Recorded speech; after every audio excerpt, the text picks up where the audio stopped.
down here with a load of wood and so forth. So we had to go a little fast track. So I had the rough and tumble, turned it, see how it looks. Now, I did stop at Rockler, just picked up some veneer wood, a couple different colors, light and dark. Oops, I should put that. Walnut, that's what I used to start with. So you're probably wondering, well, what the heck did you do with that? Well, we're getting there. We're getting there. Where'd you get that? I got that at Rockler. Rockler. Yeah, I think they were like $20 for a 3 square feet. Yeah, I had a bunch at the house, but I forgot to bring them down, so I had to stop at Rockler on the way down. So usually somebody around, like Jack, has a wealth of inventory. Good place to get it. So what I did is I took a round blank of cedar, which I didn't really want to do, but I did because it was just easier that way. And I put a loop on this, okay? Just scribe the loop with a pencil and you use a compass. I used a lid of, a can or something like that. But it basically is what you want to get a loop there. And once you cut that one, you'll glue in these strips in between. Where'd it go? There it is. My pocketbook's in the way. I'm tired of carrying that around. So this gets glued in like so. So obviously those cracks up in there will go away once you clamp it up and everything. Once that, yes. So question for you, you're using a bandsaw for that. Any Yeah. other tool you can use to do those cuts? Well, that'd be tough because if you used a jigsaw, it probably wouldn't go through enough. Yeah, the bandsaw will be your best bet. I'm sure you could find somebody in the club here if you don't have one. It takes you about 5 minutes to cut it, which is not that big of a deal. Although you might have to make 2 trips because you want to glue it up, let it set overnight, dry, unclamp it, and then what you're going to do, once you get the one side cut, you're going to flip it and do 90 degrees. So it's done this way, and then you're going to go this way. So just 90 degrees, not 180, 90 degrees, because if you go 180, you're back to where you started again. So you go 90 degrees, you cut it again, you see 2 cuts. So basically there's a line goes across here and a loop here. That's how your square block would look. So you'll take this, you'll put it on the wood lathe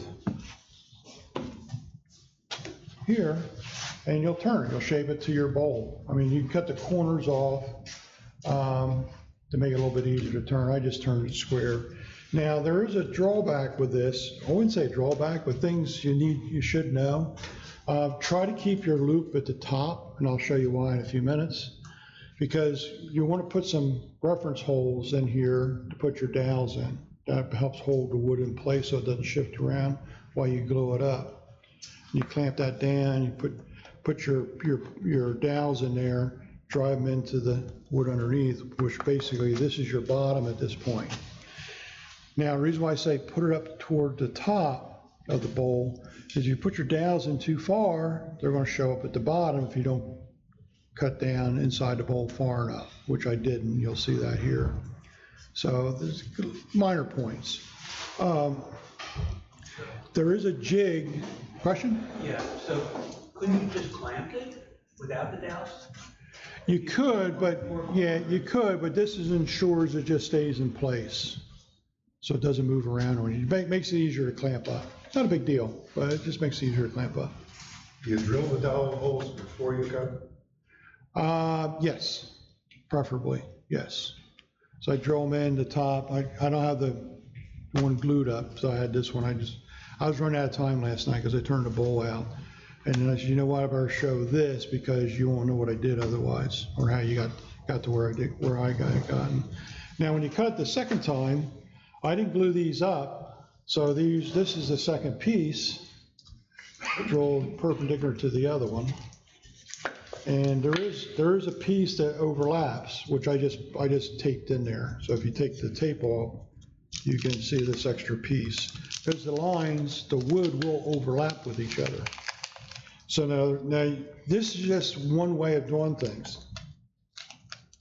You can make these parallel, so you have two lines, not overlap each other. So this is just an idea to start with. You can expand this in many ways, And I did just some veneers. You could do, a thicker piece of wood, as long as you get it to bend, you're okay. That's why the veneers are nice, it makes it easy. So these little pieces will overlap. So that's what it looks like when you cut it, glue it all together.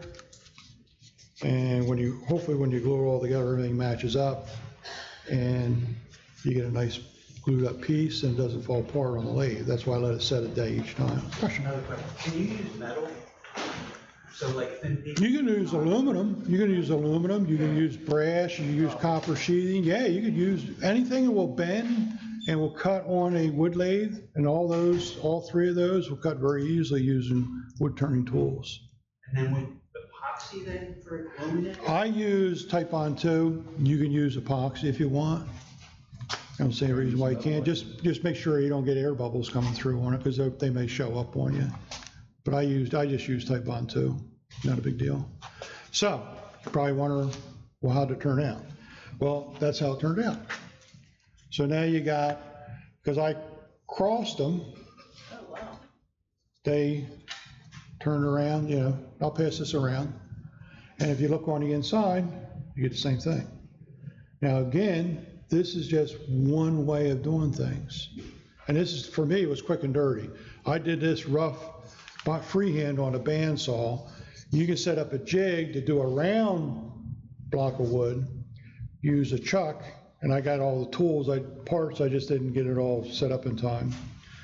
Clamp it on, put it on a jig on this bandsaw, and you can actually swing it through the bandsaw, so you get a nice clean cut. Go ahead. John Beaver has a video on that. Exactly, and that's where. Build the jig. Yep, that's where that's come from. Yes, sir. Yeah. So I'm not inventing anything. This is something I wanted to try. Joey gave me the impetus to say, you know what, let's go ahead and do it. I was going to do texturing, but I know a lot of people know how to do texturing here. But this is something that I wanted to do anyway. And I'll probably demo at the meeting next weekend at the other place. But anyway, so we'll pass this around now. If you look in the bottom, you'll see some pins in there, which are my dowels, so I didn't go deep enough. Probably could have went a little bit thinner on the walls, but I didn't want to because I didn't want to blow it apart. Then I wouldn't have anything to show.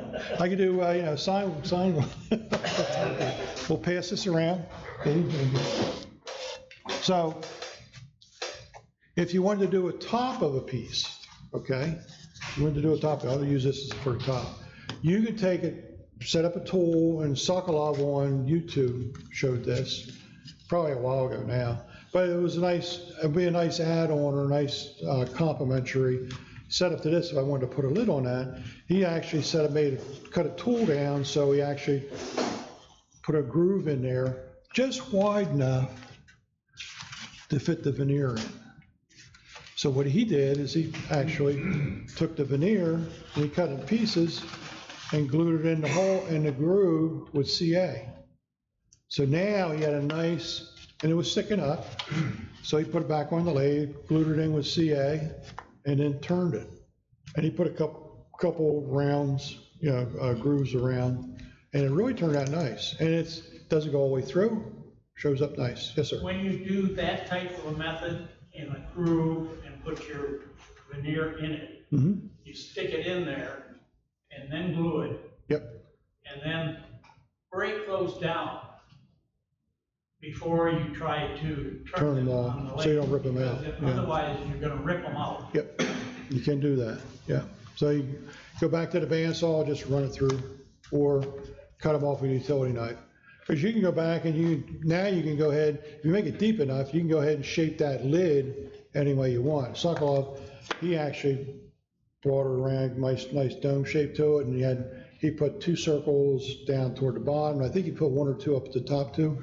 Really sets the bowl off nice.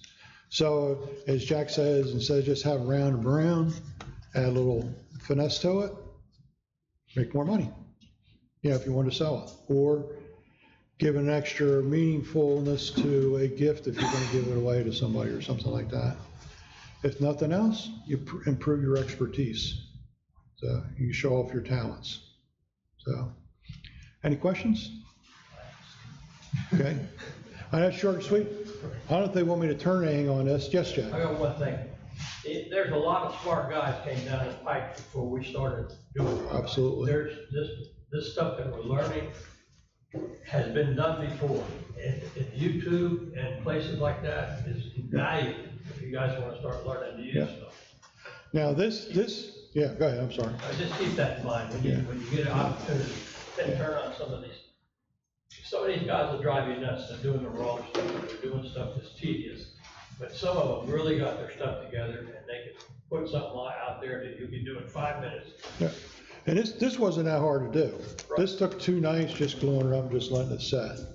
So not that big of a deal. Now, the other option was if you wanted to say use epoxy or use stones or something like that, it's a little harder to do on the round, but I guess you could do that if you put your mind to it. Use CA, glue them in, and then epoxy in a little bit at a time to do on the sidewalls. But obviously on the top, you can make the groove a little bit deeper, fill in a little bit deeper epoxy, and then you can actually go ahead and shape that top as well to make it, so it looks like it's not just a flat top. So you give it a little more character to it as well. You can also take a square piece like this, put a deep groove in there, fill it in with epoxy, and then you can turn the bowl so it comes up, that epoxy sticks up on the rim of the bowl all the way around. It doesn't have to be wood inside the bowl. Now you can actually put the epoxy up on top because it'll turn just like the wood at that point.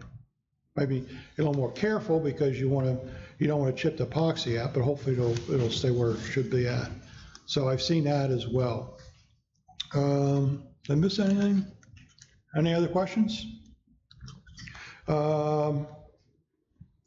There is, when I was at AAW this year, I did go as well. I didn't see him, but I did go. Saw a lot of other people. There's I forget the name of the club or group. They sold inlays and stones and stuff like that and so forth, and inlay materials. They had like a strips of materials that was, all different colors to it. I forget what they call it. And you can actually, what's that? Mother of pearl? Mother of pearl's one example of it, but they do it with others, the jasmine and so forth. Get some really nice colors.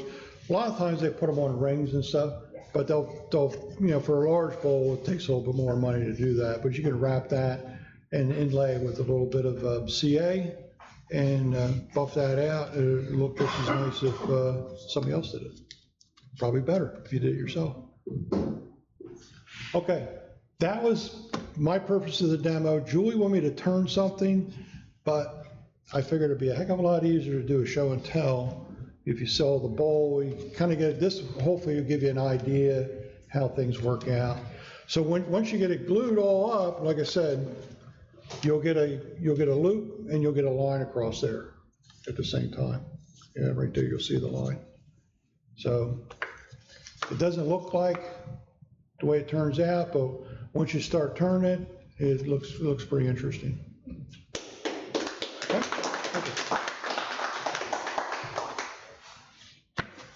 No questions? We're good? Similar to the Celtic knot demo I did a few a couple months ago, when you have a straight line, but it's on a round object, it'll look round. So the sides that are straight will turn into rounds, and then you get the curve on the other side. Yeah, like a Celtic knot. Yeah. One other thing to bring up, very similar to this, there's a guy out there who does the wave bowls. This could be very similar to what a wave bowl would be, because you could actually take a piece where they cut 2 parallel lines, could be on an angle, and they'll take that center section out and they'll cut that down. So now you got your bowl comes up, drops in, goes up where the piece you're sanding it down, and then comes back out. So it could actually look very nice. The other thing you do is take 2 same size blocks, put them on top of each other. One would be a maple and the other would be walnut. You cut a groove into it, and then reverse or switch the pieces of wood, and then you can turn out with a bowl that has a walnut bottom and a maple top, and the other one has a maple bottom and a walnut top. Just, sky's the limit. Just turn it around in a brown bowl. I keep saying that, Jack. John Beaver's the guy who's known for his wavy bowls. Yeah. Bob R mentioned him earlier. Yeah. He's got really cool stuff. John Beavers. John Beaver. Yeah. And I'm not original. I watch YouTube all the time. So that's where I get all my ideas from, or my bucket list, I should say. Why? And Ken, if you run into problems with the dowels, you can, I've used in different applications, but I've used a finishing nail and drive it down, just don't hold it in place. Yeah. Once you clamp it, it's a line, so you squeeze the glue out and make it tight. But you can always, then you take those finishing nails out, and if you end up with a little piece of dowel there as opposed to a hole, you can fill the hole. Yeah. The other thought is instead of putting them in the center, which I thought I would be able to turn them out, is put them in the outside corners, because they're going to go away anyway. That's right, yeah. And you don't have to worry about it. Yeah. But that's one mistake I saw on mine when I was turning it. If I went down a little bit lower, I think they probably would have went away, because I was probably still that far off the bottom, with the bottom of the dowel, so not a big deal. This was a piece of scrap wood I got from Got Wood. I just squared it up on the bandsaw and ripped away at it, and had a bent blade on my bandsaw as it was. I didn't even take time to switch it out, but it worked out well. Well, thank you. Yeah. I know how you make your blade. All those blades. Okay, we're all good? Are you feeling, Do we do anything else? are you feeling like turning a bowl today? Yeah. What do you want to do? Turn a Just bowl? a basic bowl, just to Sure. show people how to start on the inside if you're comfortable with it. Yeah. Okay, we can do that. So to start off for your newbies, or if you want to refresher on how you want to turn a bowl, obviously, this is a piece of wood I brought down from up north. I cut it up. You can see it's already starting to dry, so it's cupping already. And this will probably warp some more even after I turn it. So this is the outside of the bark, so the tree's basically like this. The pith was in here, so we're out of the pith, which is kind of nice. And it is a nice thick bowl, very similar to what I started out with this here. So to avoid this being on the top, that'll be part of the bottom of the bowl. Get your centers, and they got a spur center or a step center on this one here. And we'll put that in the center and rack this up. Center on that side. And a lot of times I like to let this thing come out a little bit. Get a little more room in there. This will go out to a good 2 inches on the 2014, 3 inches probably going on the max. I'll tighten it up. Spin it, make sure you're not hitting your tool rest. And stay out of the line of fire. Master switch on Master switch. So speed down, turn on. Spin it up. Obviously, you really don't need to go over 2,000 RPM. I'm not Monica, so I'll probably be closer to 1,000. So once I spin it a little bit, tighten it down a little bit more. It's on the bottom of this. Ah, yes, thank you, appreciate it. I hate to have my glasses break, I just got them.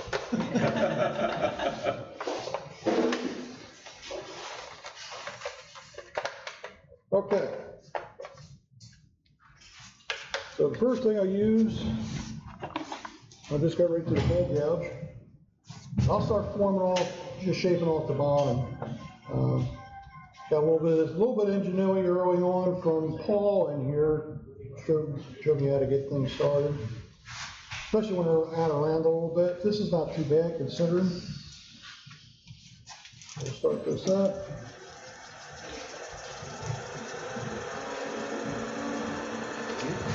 And we'll go ahead and run it back to the top. Let's turn that camera off.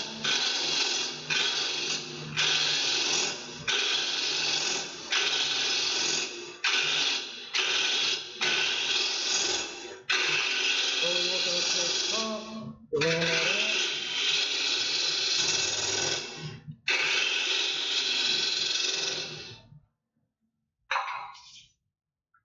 Make sure you tight again.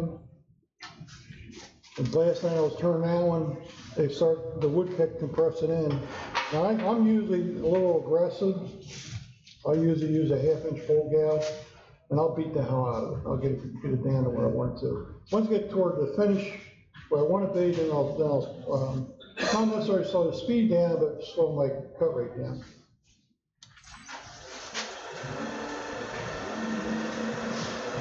So we're on about 1,500 RPM, which is not bad to work with.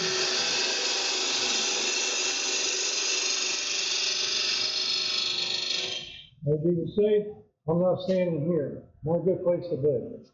Over here, or on this side, depends where you're left or right hand. I can go both ways.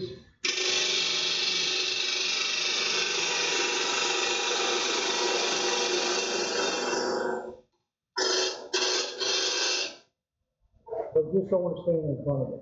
I've had enough of them, not so much now, but when they're finished, which they fly a lot better when they're almost finished because of that wings. And you don't want to get hit in the face or anything, because it's not pretty that happens. So we'll just do a little bit more off the bottom.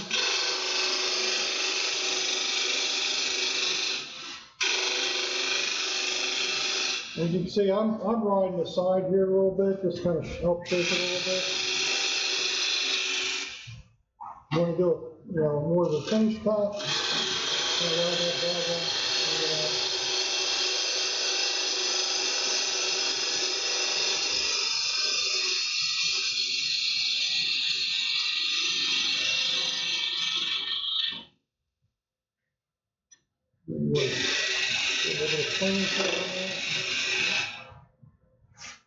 Just bring it up almost to fully closed.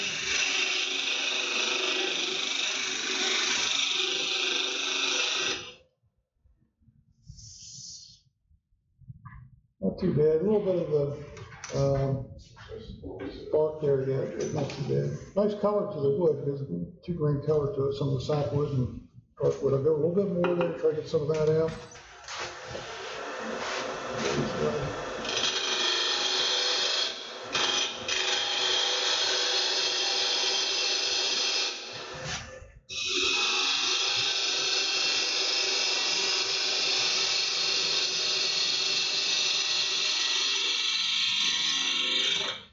Now I can tell you, when I first started, I was real happy. Because some of my bowls are pretty disgusting. I got one, my first bowl I ever did sitting at the house yet. I wouldn't be very proud of it, but you know what, for posterity, it's there. So if it turns out lousy the first time, it's all right, just keep at it. Yes, Jack? One thing I see, and that is you're at the point now where you're gonna have that thing be the shape it's gonna be the rest of its life. Yep. And I see so many very big bases where the piece comes down and stops at the table. You need to get a little bit of feminine look at that box. It's gotta have a little bit of taper to it. This, we'll get there. You're about right with that? I almost got rid of this. We'll put a tenon at the bottom, and then we'll come back with another layer for a little So the foot. thing doesn't And come we'll right down reshape and that, whack. yeah, so it doesn't come The down like table this, yes. Do you need a chuck? Do you have a chuck? I don't have a chuck, but I will. It's right there. It's on top of But yeah, that's a good point. Like this bowl here, this is pretty shallow, but it gives a nice appearance, it's more pleasing. Because you see more of the wood, it sweeps down. And the other issue with this one is I put the spirals, or what I call them, the inlays down low. They really should have been probably in the upper third. So always think of thirds when you look at your bowl. There's a lot of stuff called a golden triangle and all that stuff, Exactly. and it doesn't hurt to look at that stuff. Maybe a little advanced for some of you guys, but it definitely need to have a better looking piece. Not so much the craftsmanship, but Yep. overall look, which is where he is now. Yeah. And again, I was a hack with this. In your segmented bowl, there's a couple of rough spots where, how can you avoid that? By building the jig first, because I had a bent bandsaw blade when I did this. So, you know, I did a square piece and I did it freehand. So yeah, you're right, that if you notice, which is a good point, is it waves a little bit. You want a nice, clean, crisp look, you set up, make the jig, the bolt goes through the back of the jig, you bolt clamp your chuck to it, and it goes on a sled on your, like a circle cutting jig on your bandsaw, and you can actually swing that chuck around so it cuts in a nice, clean sweep. And then you get a nice, clean cut at that point. So there's a lot of things, you know, if I wanted to sell this, I would have done it differently. Obviously, this is for the demo, I wanted to point out, you know, mistakes, which is gonna happen. This is my first one I've ever did like this, which is not a big deal, I don't care. But you know what, you learn, that's the way you learn, you do things. You don't just do them once, oh, I'm done with that, I did that before, move on. I'll probably do a lot more of these before I ever put on these. What about sanding after you do the cut? These I usually sand, just use paper. No, after you did the cut on the blank, Yep. do you ever sand inside where the cut was? No, I didn't, not on this. Now, Would that take the wave out? it might help, but it also might make it worse. Yeah, yeah. So I would tend not to. Now, albeit, I was using probably a 6 TPI blade. If you used like a 24 TPI blade, tooth per inch, you're getting a much cleaner cut, and you won't get that waviness to it as well. And of course, a straight saw blade, So because mine got caught on the chuck it might be worth on the blank. thinking about, because he's going through the bandsaw and he's putting something between the two, you want those to match up pretty well. Yeah. And if you're aggressively sanding, you can change the curve. Yeah. So you can go from having a small rough edge to a big warp. Yeah. So like, which is why if you have like a jig, you'll get that nice smooth cut, but he was just freehanding it. Yeah, and this bowl here, the fact that I just turned it yesterday, I probably would let this set for a week after I at least went through the grits. If I go back and sand it again, because you can feel the ribs in here. So to get rid of those, you have to wait a while and resand it again. I mean, it looks really nice for you turned yesterday. Yeah, quick and dirty, hey, it works. So anyway, so is like what Jack said, make a nice shape to it, make it a pleasing shape, more like this, we could do this. This is a little bit bigger, we'll see what we can do with it. So I'll go ahead and make the foot for it to go with the chuck. And then we'll use put a second foot in there, basically for protection so you don't hit the chuck for one. And also that could be your final foot once you reverse chuck it and take the tenon off. So right now I'll create the tenon.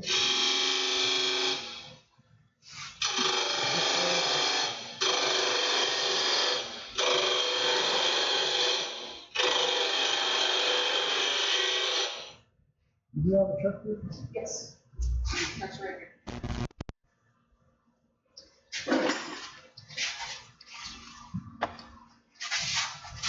It's too small.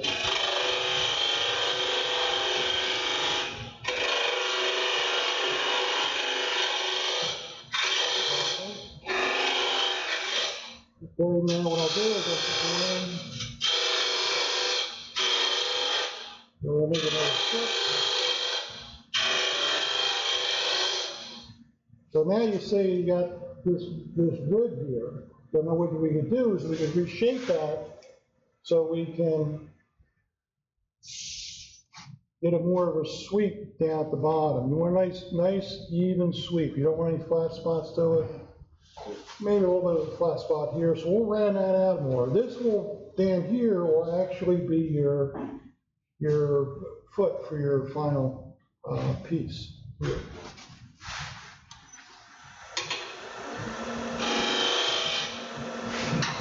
Here, skew, a little bit of a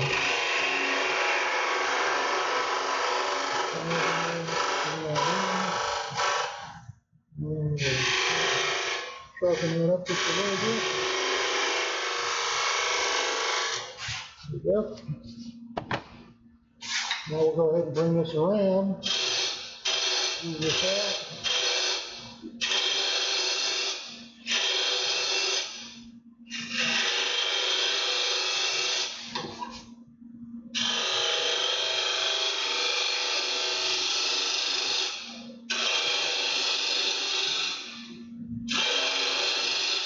Now, I really don't know what it's going to look like until I get there.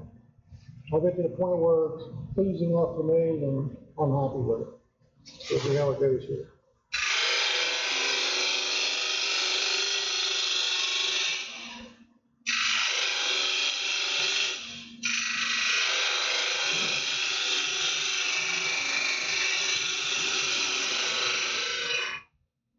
Not too bad. What I may do, you've got a couple options here. You can bring this up so it's nice curve all the way up, or you can come up and come back in again. So either way, you've got options here at this point. So this will be your foot. Let you sit on the table like that. This will come off later. And let's see what we can do with it.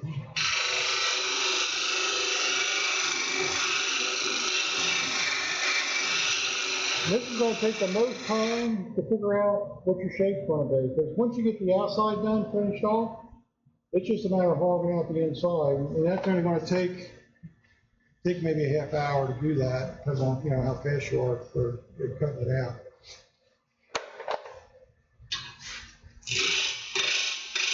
I think I might turn this in just a little bit.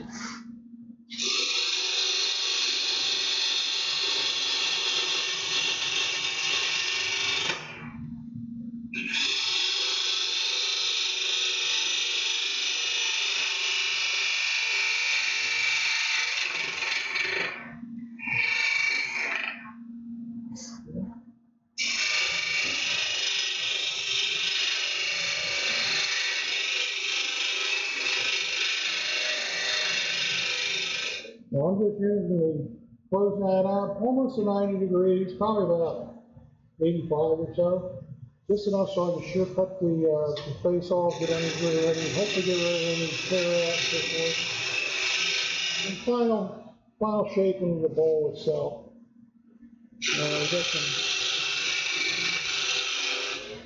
I'll bring my tool rest around a little bit, get some flat spots here.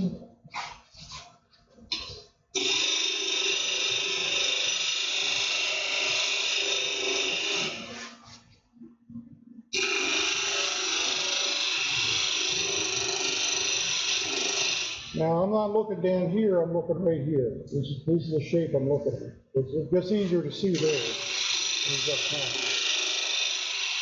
That turnaround's pretty nice.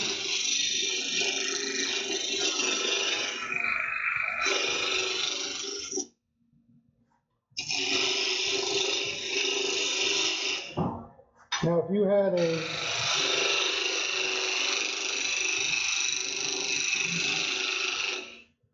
scraper, maybe with a scraper, you go around this as well and kind of smooth that out a little bit easier, a little bit more. So that actually turned out pretty nice for oak. No tear outs, especially at the end grain. This looks pretty good. So you have it. Maybe a little bit of sanding. That'll take some of this, a little bit of a hill there out. Just do that just a little bit more. Okay. So now, what I would do with this at this point is go ahead and sand this up to 400 grit, and make sure your inside your foot there goes in, it's concave in a little bit, doesn't stick out. So when you go to finish it at the end, just easier to take the last bit off. So this will be sanded up to 400 grit. What I normally do is take Yorkshire grit, original, which is a brown color, not the white. Brown color, especially with open grain, because the white sticks in there, it's a bitch to get out. Excuse my French, but it's a pain to get out. Sand that, 400 grit, put the Yorkshire grit on there, smooth it out even a little bit more, and I'll take that off.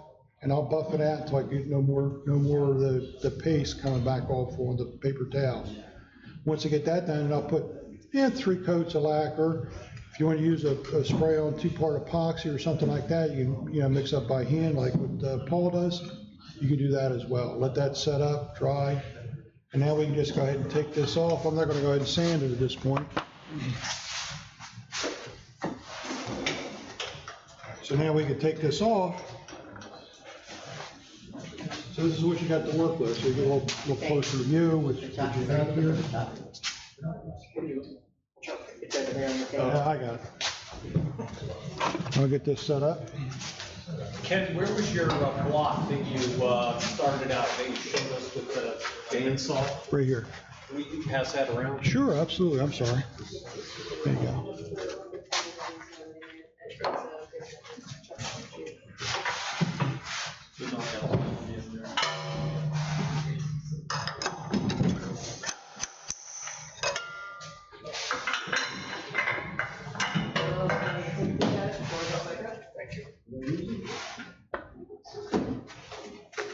Yeah, Chuck is right there. It keeps disappearing. Might also be good to have the sharps.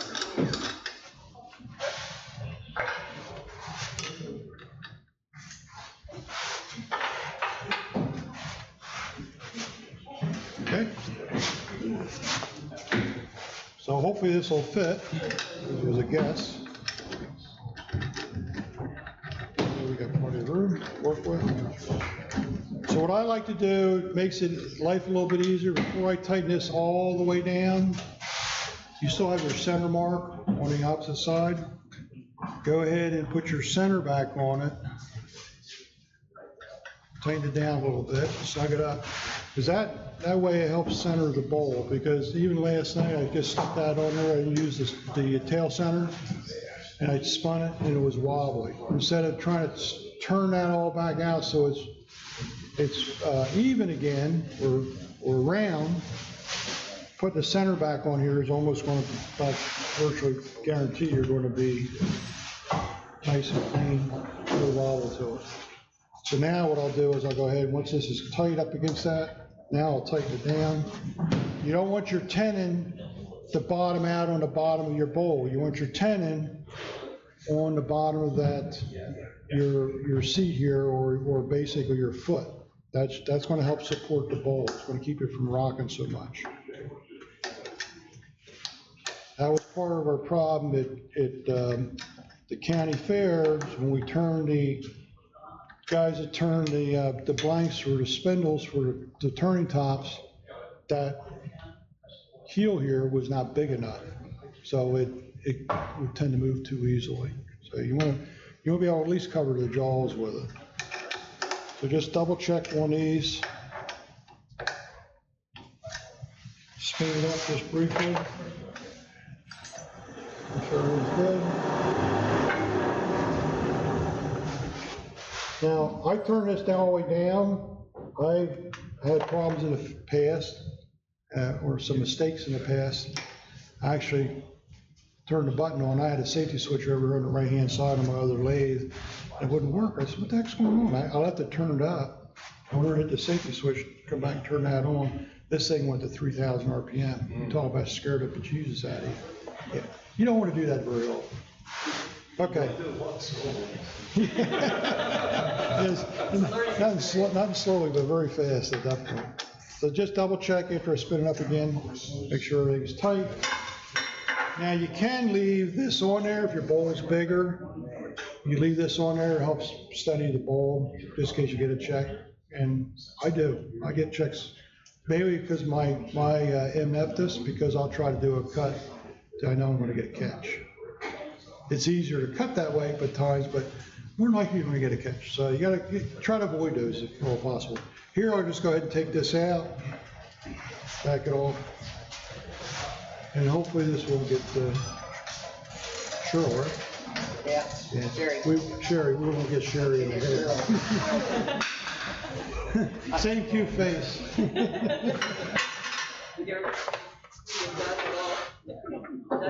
Basically dodgeball. Yeah. If we go up in the air, it's still going to be very Again, when you turn your bowl, you want your tool's gonna be down, up against your body. You want the tool to come up, but you want it to center. Right now, it's above center, it's up here, but it really needs to be here. So what I need to do is just drop this tool rest just a little bit. So now it's more appropriate where it needs to be. The other thing is, you don't want this too far away. You don't want it too close, but you don't want it too far away either, because if it catches, yeah, you can take it off. If it catches, it's gonna pull it up. So you want the cantilever in your favor, which is back here. So very little over the front of the tool rest, most of the tools behind the tool rest. And there is a ratio for that. I forget what it was, maybe 1/5 or something like that. So you want a lot of leverage back here. That's why they make tools that are that long at times. Because if you gotta go further out over the tool rest, there's some leverage back here to prevent that thing from flipping up and hitting you in the face. Excuse me, Ken, do you put the gouge, do you rest it on the angle of the tool rest? See that angle of your tool rest, do you match that? Yeah, that's the way I want to turn. I can turn this way, but it's going to catch easier on you. So you want to try to do this as much as possible. Once you get inside the bowl, I will tend to start over here, and you're going to wind up, and as I turn, I may pull this down and work a little bit higher. So we'll get this started. And there's thoughts. People do them differently. You see it on YouTube. A lot of them will drill a hole through the center, and then because they know where the bottom is. Others will put their tail center up to it, and it'll turn the sides down because this may warp and change shape, so you want to work your way down. Two tools of thought. If you're doing greenwood, obviously you probably want to leave the tail center in as long as you can, because the outside is going to change shape. Is it not only because it's going to start drying a little bit more, a little bit quicker, but also the fact you're going to release stresses in that wood. That wood will change shape a little bit, and you'll start getting chatter. Once you start getting chatter, you're going to know that you got to slow down as far as the aggressiveness of your cuts. A little more smoother action and lighter cuts, the better at that point. So we'll get started on this. Whoa. I heard that. There we go. So we're on about 1,500 RPMs, which is not bad at this point. I'll start at the center here. It really is not bad. We're on about 2 o'clock. Just go down to the center. Again, your centers are much slower, so you make sure that the cut is to the outside. As you get down toward the center, you want to slow it down a little bit more. So that's 2 o'clock.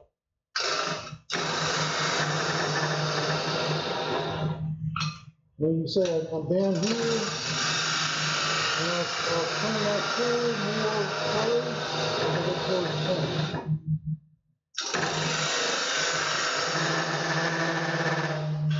See how I do that? Probably a little too aggressive. Take your time.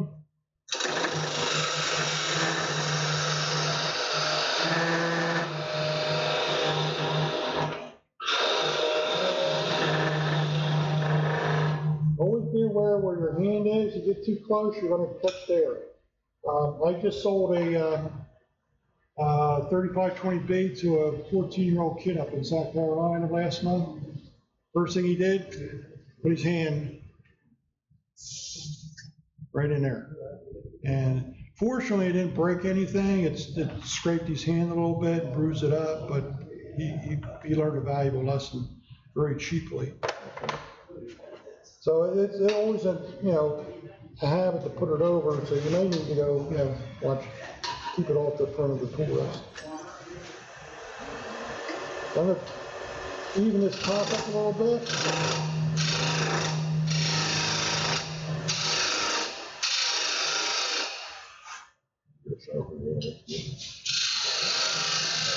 Is that plugged in?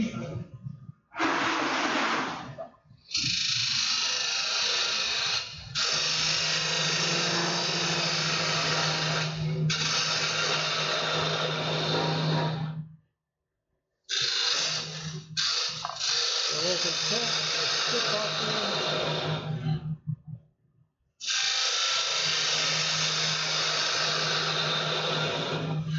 Now what I'll do is I'll reverse it, bring it back this way, and I'll come to the outside just a little bit, just stay slow and light touch. Kind of help shape where you want to be at when you get done.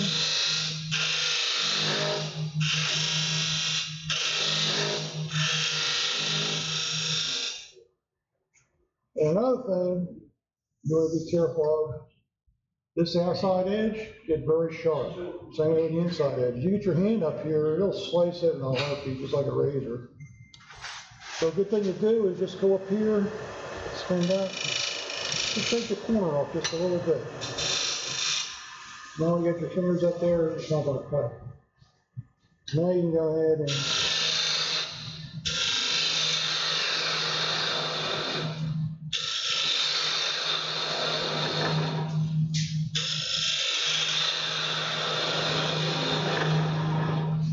again, just like that.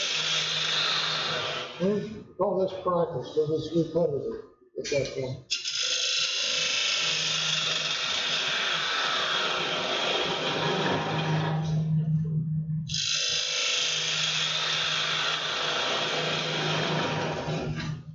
So keep working that down.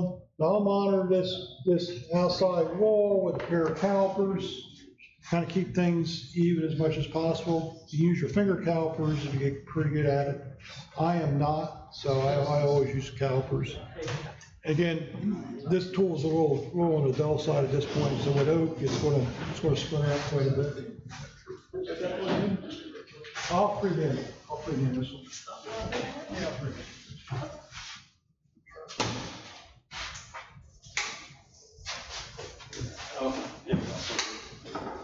No, you can do it.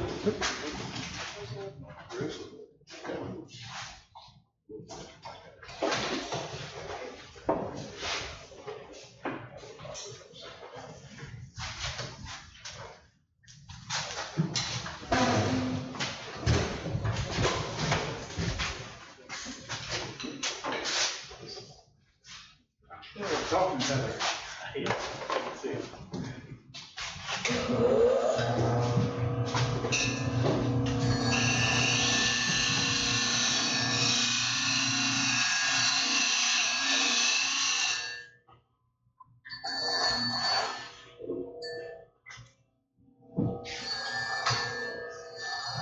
There's the doorbell already.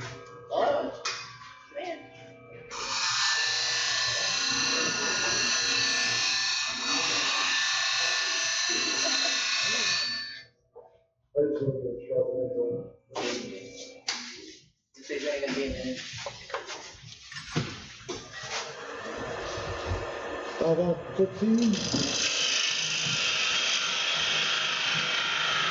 always much easier to cut this up too. Because what's going to happen is if you keep pushing it harder and harder, it's going to pop out on you. If you're going to get a catch, and you're just forcing it too hard, so you want to do it later. Easier to catch the better.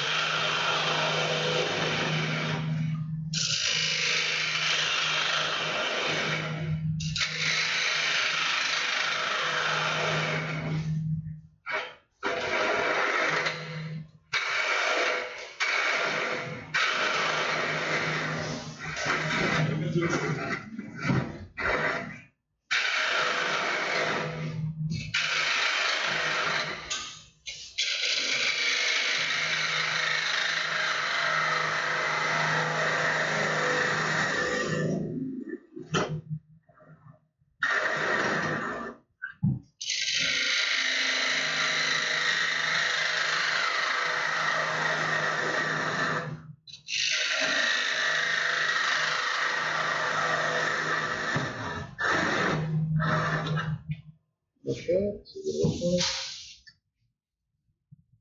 Getting a little thick, but we'll take it down some. Now's the time to do it.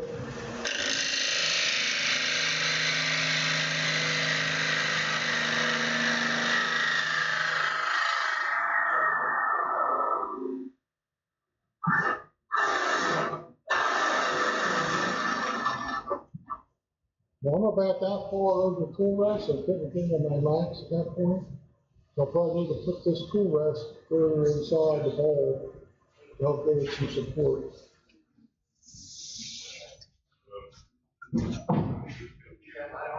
Pretty close.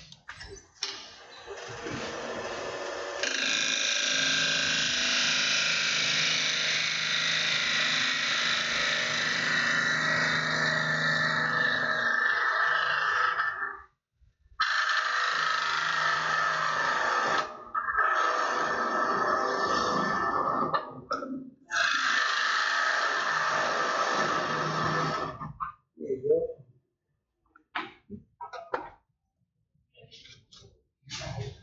Not too bad. Okay, so we'll bring this around.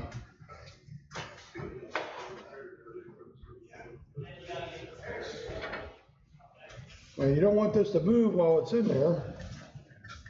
And you want to make sure you got good clearance.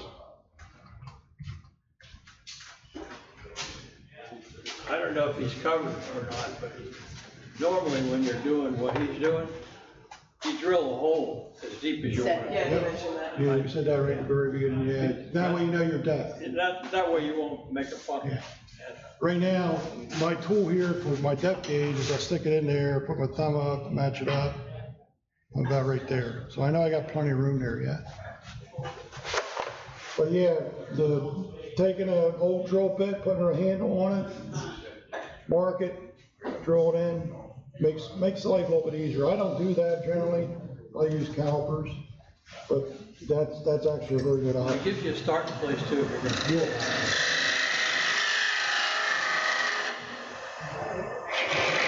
Now, my problem with this one is because of this tool rest, don't have a lot of room in there to work with. I'm gonna have to drop this just a little bit. Maybe bend it out a little bit, open up a little bit more. Make sure it's tight.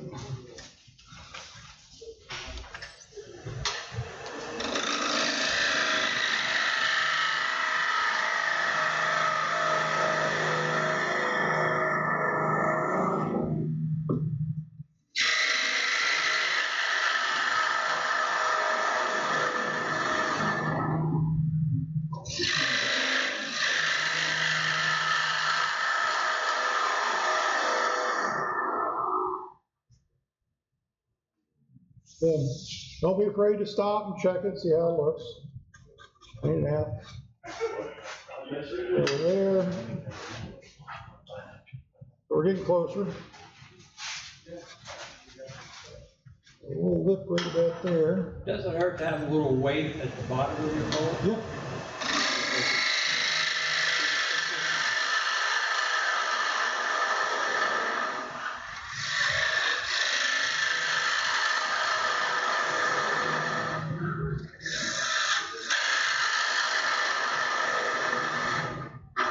Yeah, the last thing you want to do is have a funnel. I did I was doing a bread proofing bowl for a customer just a few weeks ago, and I heard a tinny sound at the bottom. And I said, I better stop. And I sanded it all out, I polyurethane on it, pulled it out. I could see daylight through the bottom. There was no hole yet, but there was not much left there. So what I did is I turned it upside down because I had a mortise instead of a tenon on it. I just took clear epoxy and filled the bottom up, and I called it a church bowl. And I told him, I said, when you hold it up to look at it, you see the light. And she said, sold! So it worked out well.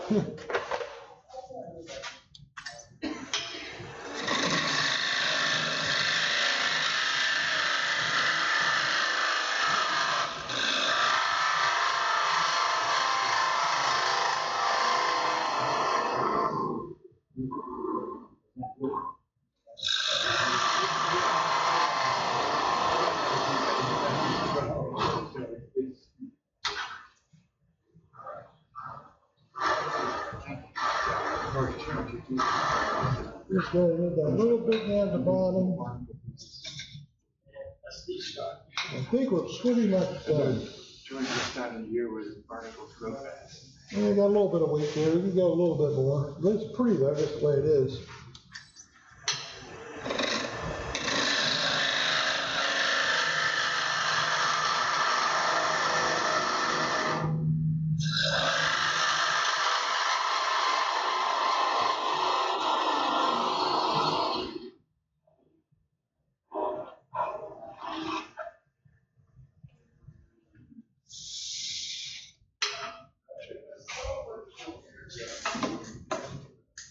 I'll buy that. So you got a little rough and tumble. Just up that a little bit on the top there. Get a little bit of a chatter there, so the wood's already starting to move a little bit. And you can bring this out to make it look thinner. You put it thinner at the top and it makes the bowl look thinner. That's the perception, that's all it is.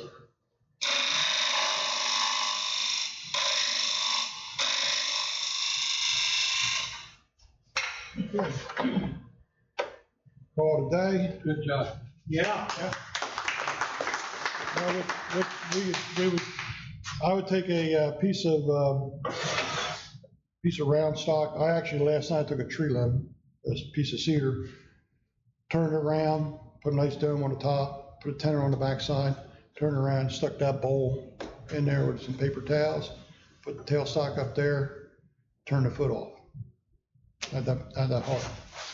Now, I'm hoping to take some time and set up some vacuum trucks on mine. Not to be lazy or anything, but just a little bit easier. A little on the heavy side, but it gives you a basics idea of being uniform, no divots in the bottom like I got there, but gets you a good start. You can figure out where it goes. Yeah. Again, that's rough. You know, I start out 80 grit. It's a nice clean turn. I'm not bashful. 80 grit and then go right up from there up to 400. By the time you put the polishing wax on it, it'll shine. Oh, yeah. Good job. Good job. Very nice demo. Thank you so much. That chatter that you have when you is that we? And but it will also be responsible.